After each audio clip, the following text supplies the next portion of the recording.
metro leiramdradi akoi car amdi soina leide yaro car natraju e-rickshaw amdi leide yaro asidi Delhi da leiba waido asem mahau do phangye ngase handaki hoina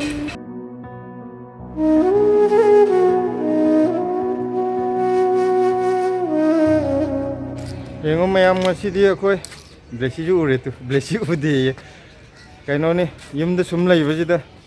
boring churena akoi kaino gi Manipur gi dukan hai tare ne Manipur shop amada chaluge na thoglei ne mamang da akoi chi Delhi manung da di Manipur shop har ga munika ja maming chat leiba ko munika di am lei marang kai leiba gi ado akoi ju munika di hanjan chat lei ado kaino da ju video da ju anirak ahumlak anirak kumadi hap khaba male semaga ado handakna atopa jaga amada koi ashram Maharani bagh lomda ju hojik dukan yam leire na haiba ko ado silaji si thole ado adon gi du da mu sonda ra hi kini ko adom do oina ngasi amuk dukan do kamai to wi kholi munirka da ne henbra ashram lom da ne henbra pochai marang kaina kayam karom da na laige ado adu haipet yenga go lakke adu di akoi hojik metro rom da chale akoi sidagi yamna thapa jaga na te metro da station mari manga khakne chatoi mayam atai di khangde metro je Delhi ga kaino na sarkar na akoi gi damuk sembi ba ga mana gre kaino ma chatok chasin to da akoi di metro ngakte ko ana yam ju nungai metro leiramdradi fajana di wani metro leiramdradi akoi car amdi soina leide yaro car natraju e-rickshaw amdi leide yaro akoi metro len ba yam nungai hojik metro manung changi ping line lom de sakhi ge ping line ne tonga chatoi je hai mang da ong yeng up tu rong ta ni mama koi ngasi lak pai lambi ji di ko yeng mada horror film gi number gi jaga ga male jo koi but leibam da lak pra but man dia nang sai di malam mi de mande yo ji ti ma mande na ma no ya chum sakre pai le ti angang ba jaw re gi lambi thi lak da ko market am ju injang gi market ama ju power ga la ado sidai da haira mayam ju yole hangam ga yam phasam jo yole sida post tai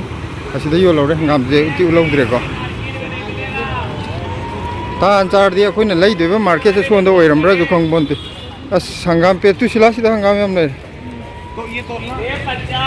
50 war ba wow dia arrive ne dra wow dia arrive ne mafam je mo le nam thi ye silana mafam je to budi wan civil area je ekta gali ko me mo thoni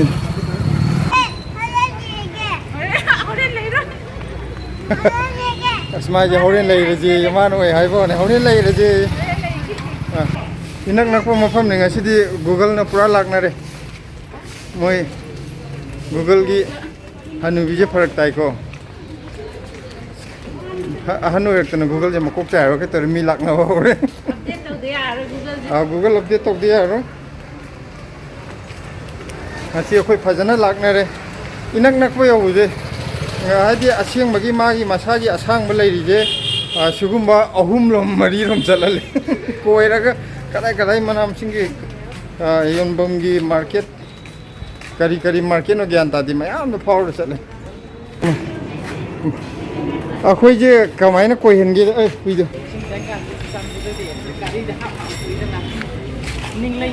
akhoi hoji si oi de gi thog le duga duka lom da la ine khitang di thengjel e atu seng e thing ol ke blesi udre urabe ure ko mafam je haina akhoi Delhi la yam bagi ning jeng e yam nung chi civil area da lai bije haidi akhoi na government quarters da lai baga civil area ga lai baga je mahau tonga le ba ana thaina akhoi na lai tam ngai matam da Delhi da lai ram bu ngasi di pura ning jeng e chi yum da ju changu da yam nungai ngasi di ngasi di ta seng hai ta di Delhi da lai ba ma le ngasi na ngai di quarter lai bije tonga le ba ado Delhi da lai ba ma le jina akhoi hana le ko du gi ko ngasi di Delhi da lai ba jo asem ma hau do phang ngasi handaki hoina ꯑꯩꯈꯣꯏꯅ ꯅꯦꯍꯔꯨ ꯕꯤꯍꯥꯔ ꯑꯗꯒꯤ Gupta colony ꯁꯤ ꯕꯤꯖꯌꯅꯒꯔꯒꯤ ꯑꯗꯨꯗ ꯂꯩꯔꯝꯕ ꯃꯇꯝ ꯑꯁ ꯄꯨꯔꯥ ꯉꯁꯤꯗꯤ ꯃꯦꯃꯣꯔꯤꯁꯦ ꯂꯣꯏꯅ ꯄꯥꯏꯊꯣꯔꯛꯑꯦ ꯑꯗꯨ ꯃꯇꯝꯗꯣ ꯃꯥꯜꯂꯦ ꯆꯣ ꯑꯩꯈꯣꯏ ꯁꯤꯅ ꯑꯩꯅ ꯍꯥꯏꯕꯗꯨꯗ ꯅꯣꯛꯂꯛꯑꯦ ꯑꯗꯨꯒ ꯌꯣꯡꯆꯥꯛ ꯑꯃꯗ ꯂꯨꯄꯥ 100ꯅꯤ ꯍꯥꯏꯕ ꯑꯗꯨ ꯌꯨꯝꯗꯗꯤ ꯍꯧꯖꯤꯛ ꯑꯩꯅ ꯇꯥꯕꯗ 100ꯒꯤ 2 ꯇꯧꯋꯦꯅ ꯍꯥꯏꯒꯨꯝꯇꯧꯋꯦ 200ꯒꯤ 4 ꯅꯠꯇ꯭ꯔ 5ꯒ ꯇꯧꯋꯦꯅ ꯑꯗꯨ ꯗꯦꯜꯂꯤꯗ 100 ꯀꯩꯁꯨ ꯀꯥꯏꯗꯦ ꯌꯨꯝꯗ ꯀꯩꯅꯣ ꯇꯧꯕꯅꯤꯅ ꯑꯗꯨꯝ ꯁꯤꯗ ꯈꯔ ꯇꯥꯡꯉꯦꯕ ꯑꯗꯨꯗꯨꯅ ꯃꯣꯏꯅ ꯃꯃꯜ ꯌꯥꯝ ꯍꯦꯟꯒꯠꯇꯕꯒꯤ ꯋꯥ ꯉꯥꯡ ꯅꯠꯇꯅ ꯃꯃꯥꯡꯗ ꯈꯔ ꯍꯣꯡꯇꯣꯔꯛꯄ ꯌꯨꯝꯗ ꯃꯌꯥꯝ ꯍꯣꯡꯕꯗꯨꯐꯥꯎꯗ ꯁꯤꯗ 100ꯒꯤ 4ꯗꯩ ꯍꯦꯟꯅ ꯇꯧꯗꯦꯕꯀꯣ ꯑꯗꯨꯗꯨꯅ ꯍꯧꯖꯤꯛꯇꯤ ꯌꯨꯝꯗꯗꯤ ꯌꯥꯝ ꯇꯥꯡꯉꯤꯕꯅꯤ나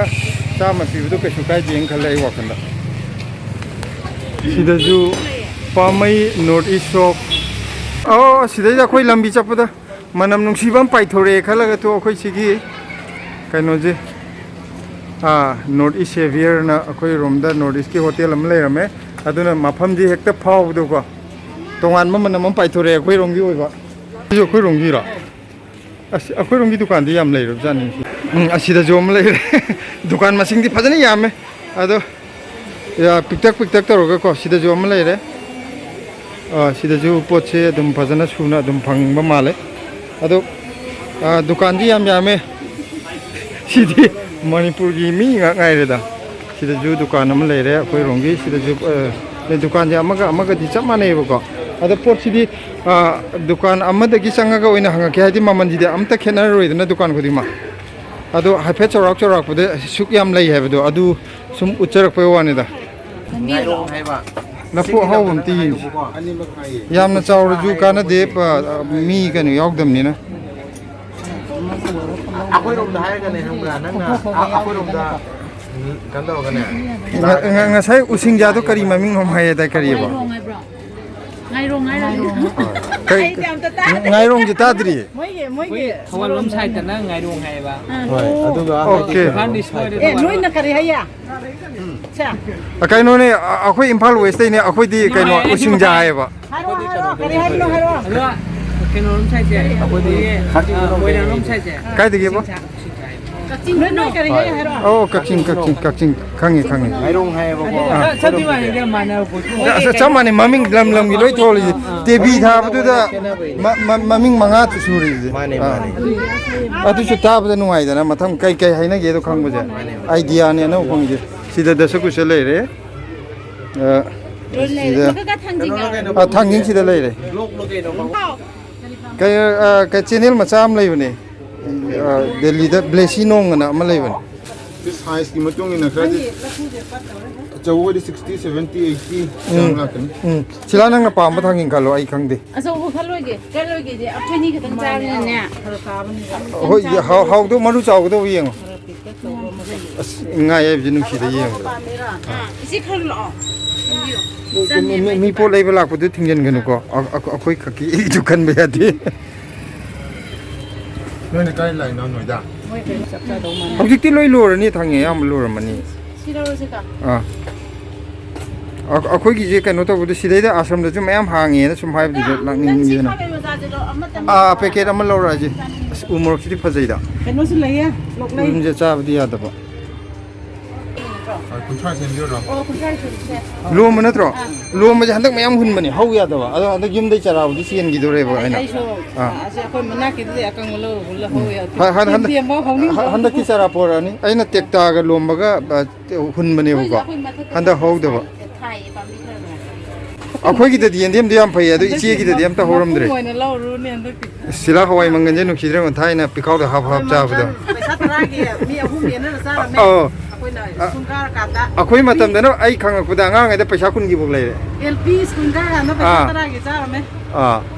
ꯑꯩ ꯁꯤꯗ ꯌꯨꯝꯒꯤ ꯃꯣꯔꯣꯛ ꯑꯁꯨꯕ ꯂꯩꯔꯦ 90 ꯄꯤꯔꯣ ꯆꯥꯎꯋꯦ ꯌꯥꯏ ꯁꯤꯗ ꯍꯋꯥꯏ ꯊꯔꯥꯛꯀ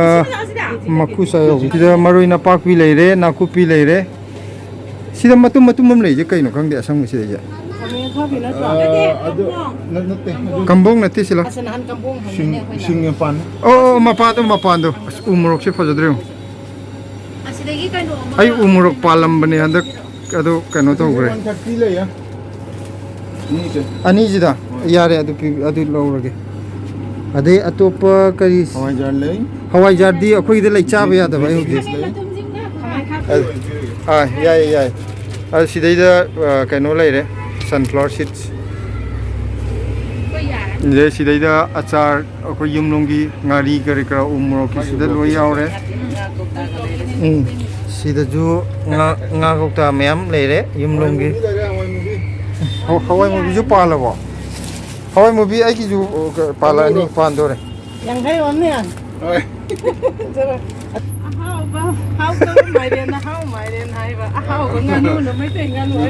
또 시대에 싱레이래 발 그다이노 시대에 록레이 줄레이래 시다 모레 해칼레이래 포트 아직 두칸지가 포트가 얌자는데 포트 파전 야오에 또 용기 샴프라제 파제 샴프라제 얌 파제 용기제 저라고 시대에 로이 야오래 시기 가징지부디 시대에 로이 팡네더나고 tumyakpidiju pange tumyakpidina kamai pirino mamandi kya pirino yankai chamaga silasi tumyakpidi yengo nangna kano tobudurana natte am yankai chamaga ne ba akhoi kano jam haicingoni ko na mai peke jomam dragadi masam ta ga hapo ga haige do midane ba do peke to ni na hapo hai biar 하이디 난 가진 줄이 거리더라. 이래 두부데. 지노만 가가 통을 잡으니만. 노만 가마 빨래요네. 하이디 잡아 하이디 해봐. 하이디 하이. 카이. 거기 시 스모크 복싱어. 아이 하나 이름 뭐 껬 먹자 돼봐. 시시 까이네봐. Aduna buffne. 버프니 시나. 시나 루파 찬니 아두가 스모크 복싱나 루파 처훔. 파디 파자레 차드라가주 하우도 말레 시디. Aduna oki maruna. Sani. 시 오키 시나 khara saru yaw kanggu sijina lupa chani ne ba adu oki kaino je capsule ga yaw je simadi pha hawd dong male chadra ga ju ko adu lupa chahum ne ye si kaino ne ma hawdi tongalani ko yumlom dagi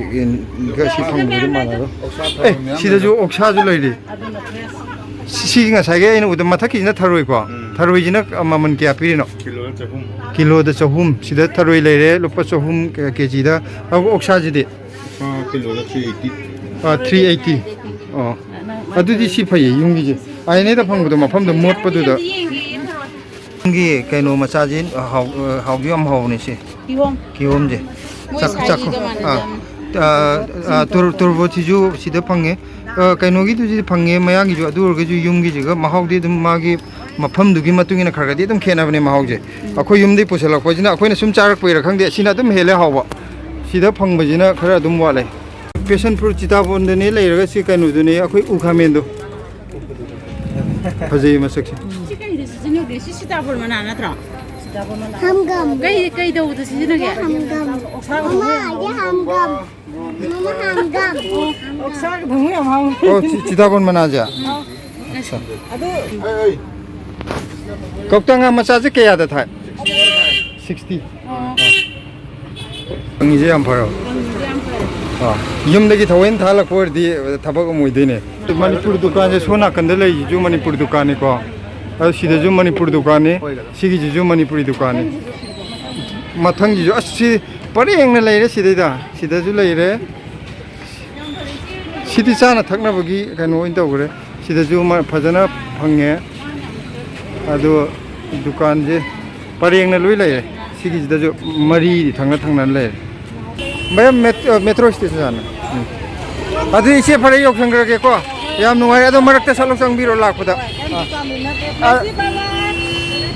अयो ने लंबी जंगाव bye bye तोर मा बक्ता अखोय रिक्शो जे post आद्रे मसी रिक्शो जे न तोंगे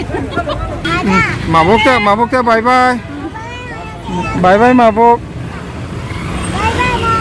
मसी याम post आइ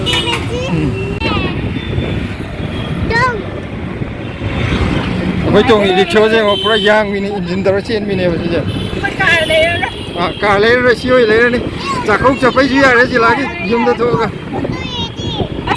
सिना post रे मनिंग the जो फमा हम यावरि तो ꯑꯩꯅ ꯊꯧꯔꯅꯤ ꯑꯩꯈꯣꯏꯅ ꯍꯧꯖꯤꯛ ꯇꯣꯡꯉꯛꯄ ꯏꯔꯤꯛꯁꯥꯗꯣ ꯏꯔꯤꯛꯁꯥ ꯅꯠꯇꯦ ꯆꯨꯝꯅ ꯔꯤꯛꯁꯥꯗꯣ ꯁꯤꯖꯤꯟꯅꯩꯕꯀꯣ ꯆꯨꯝꯅ ꯀꯩꯅꯣ ꯃꯥꯏ ꯏꯟꯖꯤꯟ ꯄꯥꯟꯁꯤꯟꯕ ꯄꯣꯁ ꯌꯥꯝ ꯇꯥꯕꯅꯤ भैया थैंक यू चलगे ꯅꯣꯏ ꯃꯌꯥꯝꯁꯤꯅ सिदैदा अदꯨ ngaktane post tana lay mayam je si akoi halakpada si metro station manungida silaje momo chaningi adugi best momo je khar lawgi ya ma de atai di chadam ni leibiro sabje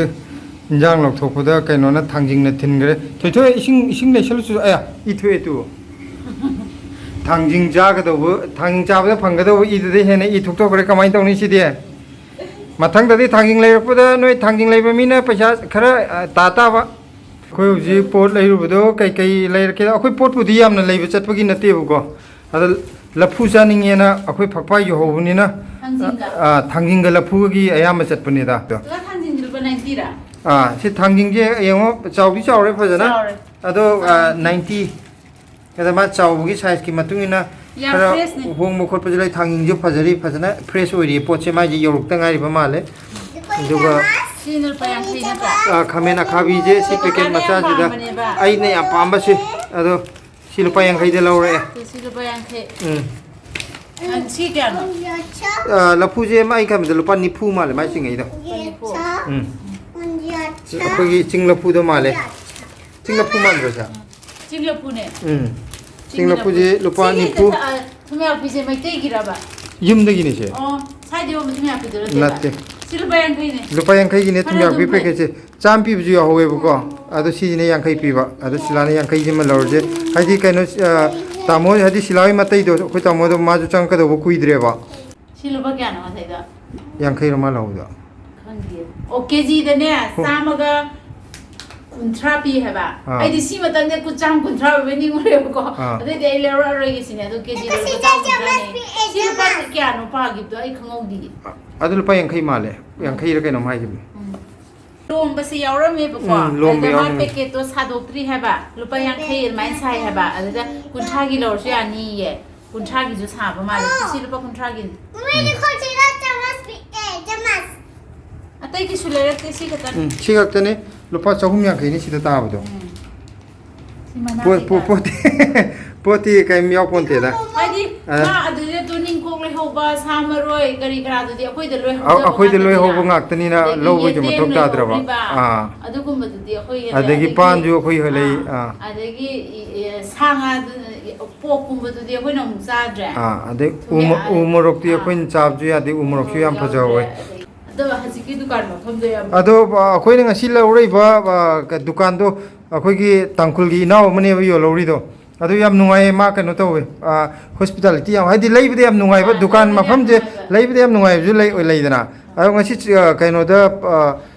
dukan do taragi mathak tara mitra nga amuk surungni akhoi gi manipur gi dukan macha kano to munir ka da na dukan do khara chawe ko agu sigi ashram lakshmi kariba Maharani bagh ashram sigi jida leibje sigi na dukan di macha ngakta picture piega na poti dum loi suno phange ba pot subudne da kar oi di adu yamna kano to bamna ngasi akhoi na laurei ba inaw do akhoi kano mi yam nungai ba pot leiba khopa ta to di wari watai sanam de yam nungai ba bam nei dana kaino ne akhoi gi imphal manung de leirak puni na lon do khoi da ba adugi ne silana amda meitei re lon khoi da da tangkhun inaw ne ado yam nungai mayam ju ki dukan du atopa dukan da judum leibi ko atopa dukan pai pate ba nate atopa dukan du de changu dram ni na haidi mapan de ulak pani na kaisu kano tok dre hojiki inaw du di adu de leibi du sum wari wata yam nungai ba po leibi de nungai ba haibam leiba mamang da munirka leiru du da ju yam nungai ba dukan am ju lei howe anau ba phambane na adagi atai dukan da di akhoi gi nungai ba dukan ju yarom gani changu ba da waje kaya haidi